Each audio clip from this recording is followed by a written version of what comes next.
حسین کی 10 مجلسیں کرواتا تھا، لیکن ایک دفعہ شدید غریب ہو گیا، مال پیسہ ختم ہو گیا۔ اس نے اپنی بیوی کو کہا کہ آپ کے پاس کچھ سونا کچھ بچا ہے، بیچیں، امام حسین کی مجلس کروائیں۔ کہا نہیں، کچھ بھی نہیں بچا۔ تو انہوں نے اپنی زوجہ کو کہا کہ ایک راستہ ہے کہ ہم حسین کی مجلس کروا سکیں۔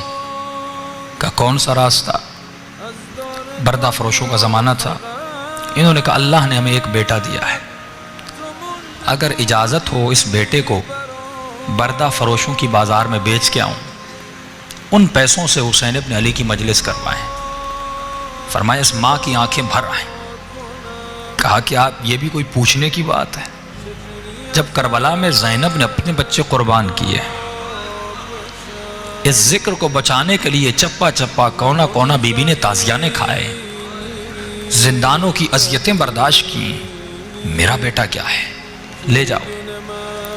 یہ اپنے بیٹے کو لے گیا، کہتا ہے میں نے ذہن میں قیمت بنائی تھی کہ اتنے میں اپنے بیٹے کو بیچوں گا، کسی نے میری قیمت ادا نہیں کی۔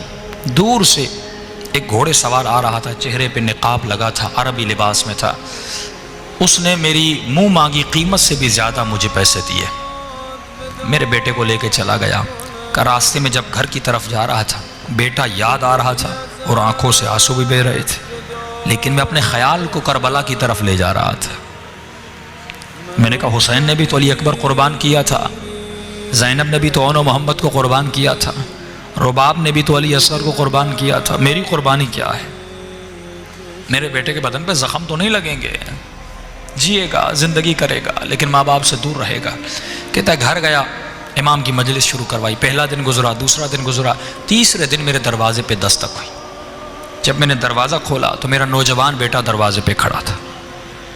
ایک مرتبہ میں نے بیٹے کو سینے سے لگایا، میں نے کہا میرے لال کہیں تم نے اپنے آقا سے خیانت تو نہیں کی؟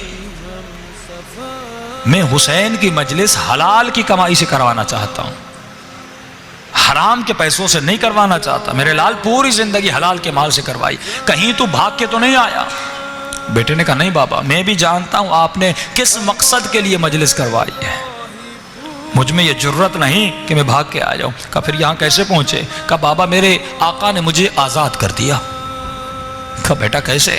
کہا بابا آپ کو یاد ہے جب وہ آئے تھے، نقاب تھا، عربی لباس تھا، جب وہ مجھے گھر میں لے گئے، وہ مجھ سے میری زبان میں ایسے بات کر رہے تھے جیسے ان کی اپنی مادری زبان ہو۔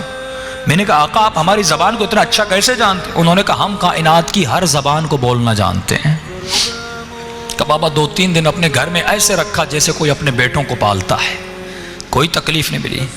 آج انہوں نے مجھ سے آ کر پوچھا کہ جوان یہ بتا تمہیں اپنے والدین کی یاد آئی ہے؟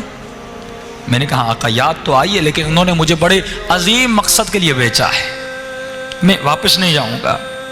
انہوں نے کہا میرے لال مجھے پتا ہے بیٹوں کی دوری کا درد کیا ہوتا ہے، بیٹوں کی دوری کی تکلیف کیا ہوتی ہے، جاؤ میں نے تجھے آزاد کیا، اور جب تمہارا باپ تم سے پوچھے کہ تمہیں کس نے آزاد کیا، بتانا جس کی مجلس کروا رہے ہو اسی حسین ابن علی نے آزاد کیا۔